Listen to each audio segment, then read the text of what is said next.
Hey everyone, it's your Pitt beat reporters here from the Pittsburgh Post-Gazette. I'm Chris Carter. He's Stephen Thompson. We are here. Stephen is in Louisville, where Pitt just took a butt whooping 37-9 in the final score. I'm here at the Greenbrier Hotel, where Pitt basketball is playing in their tournament. They'll be playing their second game Sunday against Wisconsin, number 19 Wisconsin, in a big game, a big opportunity for the basketball. But it was a big loss for Pitt football, who drops to 7-4 in an ugly game that just started bad and went to worse. And every moment that you thought it couldn't get worse, it did. We're going to talk about all of it, from the injuries to the bad plays. But as always, we do our good, bad, and ugly. So let's start with our goods. Steven, let's start with your good, because I think that your good is focused on the best player that Pitt had on the field in this game. Yeah, and that player was Sean Fitzsimmons. He was excellent. Was third on the team with 9 tackles, which is really impressive from a defensive line position. Had a sack, a tackle for loss. He was a key component, I'd say the key component of the safety that they got in the fourth quarter, one of the few positive plays that Pitt had on defense in this game. He blew up that play and made it possible for all those linebackers to come in and finish off the tackle in the end zone. So great game from Sean Fitzsimmons. He's a really good player that I've been excited about all season long and going into this season, and it was good to see him have really the best game of his career. I don't think you can really argue that. Yeah, I mean, a sack, the fourth down stop, the safety. You can say that he was making play. He was the only person still fighting through. Not the only person. There were other guys fighting, but he was the most effective player Pitt had on the field. My good's going to be another Singletary player, and it was Rashad Battle. He had a third down stop early in the game with a really hard hit. He broke up a deep pass. I don't think that I saw him get victimized much in all the big plays that Louisville had. So kudos to him. He bounced back from an injury, and I thought he made a really good play. But the thing is about this game, when you get whooped this badly across the board, there's very few good things to highlight. These are just two players who did stand out. So let's get to the other parts that are the real story of the game. Stephen, I'll start with my bad, and it's the offensive line. And look, I get it. It's the 6th iteration of a starting offensive line this team has deployed this year, but they just continue to find no answers. It's one thing when you can't protect the quarterback, but when it's another thing when your quarterback can't get protected and he takes a sack that breaks his ankle and sends him out for the season. Eli Holstein being carted off the field, needing crutches to come back on the field. Just a terrible look for that offensive line. And then it's another thing on top of that when you can't even run the ball because teams are saying, hey, we're just going to crowd the line of scrimmage and you're just not going to move us. And then on 4th and 1, you can't get Desmond Reed or Derek Davis, any space to get a first down.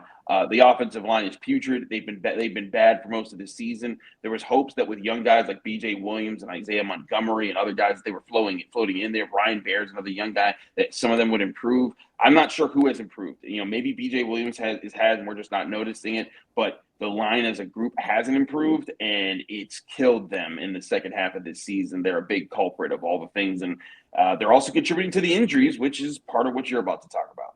Yeah, and that's my bad. We're going to talk about it in a minute. But yeah, I agree with you. The offensive line play has been abysmal. Like I said, no one has improved.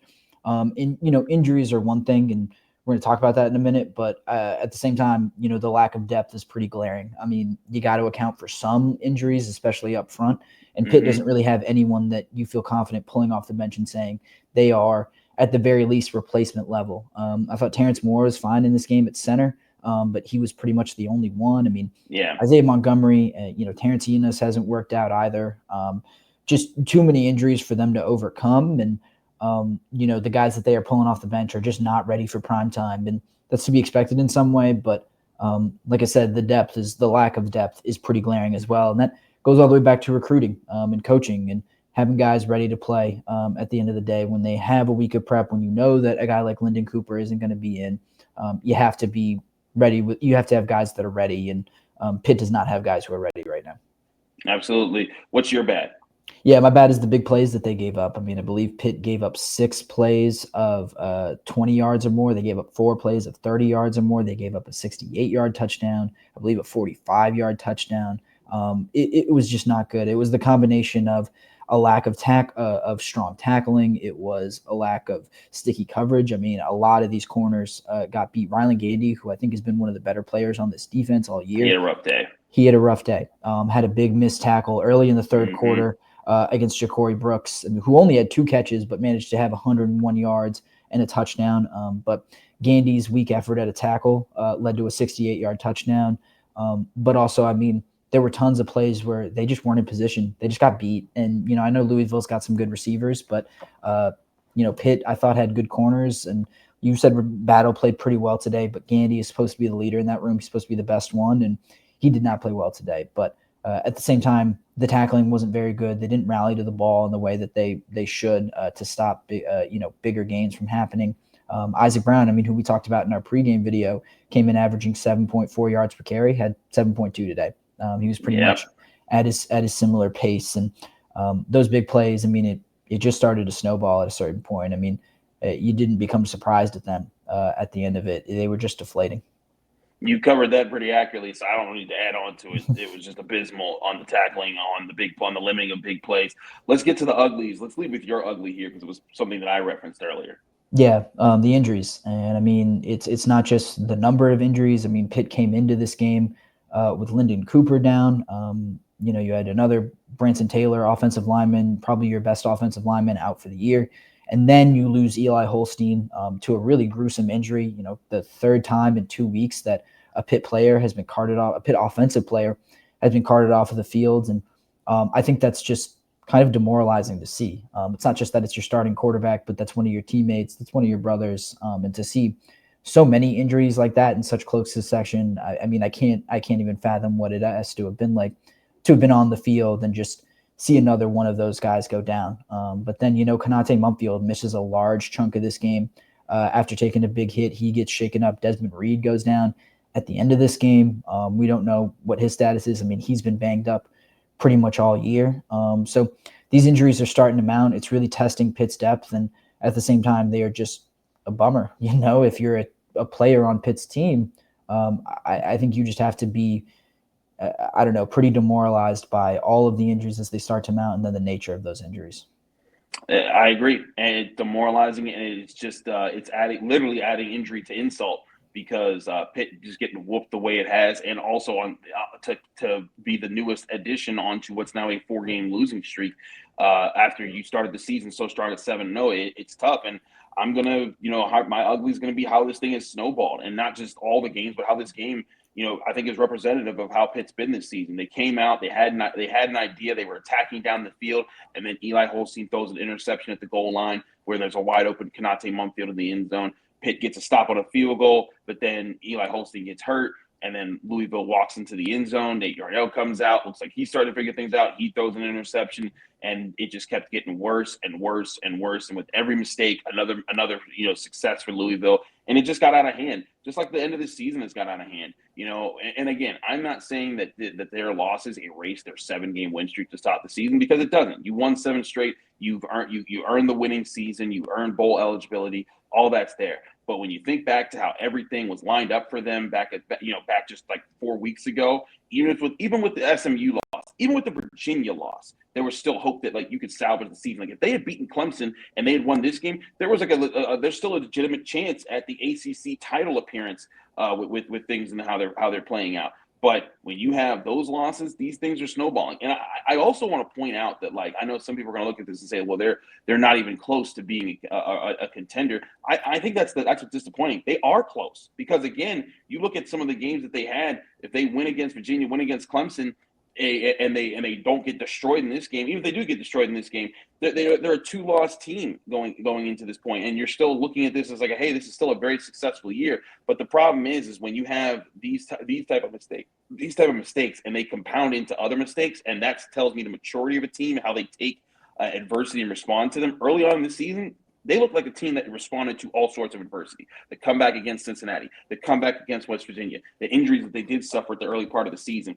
This looked like a team that could bounce back from anything. And lately, in the past month, they have bounced back from nothing. And that is, to me, the ugly part of this. That's really that talks louder about this program, about this team, than anything else right now. And that, to me, is something that Pat Narduzzi has to account for. Because when you look at responsibility, the one thing I thought, if you don't like Pitt schematics, if you don't like this, you don't like recruiting, you don't like NIL spending, fine. But the one thing that Pat Narduzzi has maintained in his entire program was culture. Was even in last year, there was still an identity that these players wanted to cling to. And at the start of the season, they clung to it. They went out, they proved it. They were not a bad team. They were a team that could win games. But now that identity brings itself back into a question with the way that they lost these 4 straight games. And, you're looking around at the end of the season like, what happened here? And what was a rosy feeling that you had going into the second half of the season is now kind of a questionable feeling about, hey, well, what team is Pitt? Is Pitt the team that is Pitt the team that won all those games at the start of the season? Is Pitt the team that lost all those games at the end of the season? Usually they're in the in between.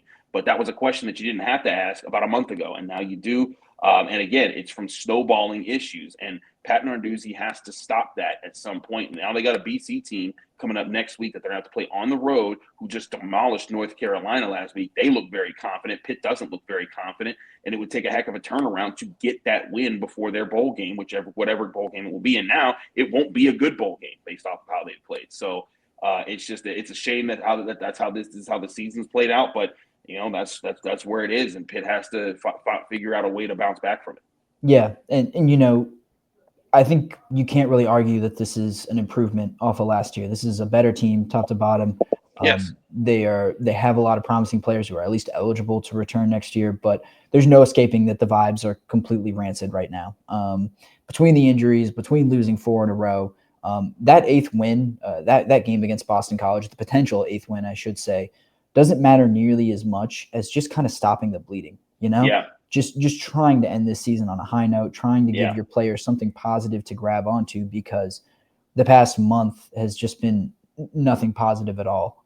It's been, to use this word again, demoralizing for the fan base, for the coaches, for the players. No one is happy, and no one is able to even, I think, appreciate what those 7 wins were at the beginning of the year, because these 4 losses have just been so devastating and have included so many, kind of heartbreaking nuances and breaks and little nuggets kind of tucked into the fact that you lost 4 games in a row. 1,000%. Stephen, thank you for all your great work that you do on the road, everywhere that you go there.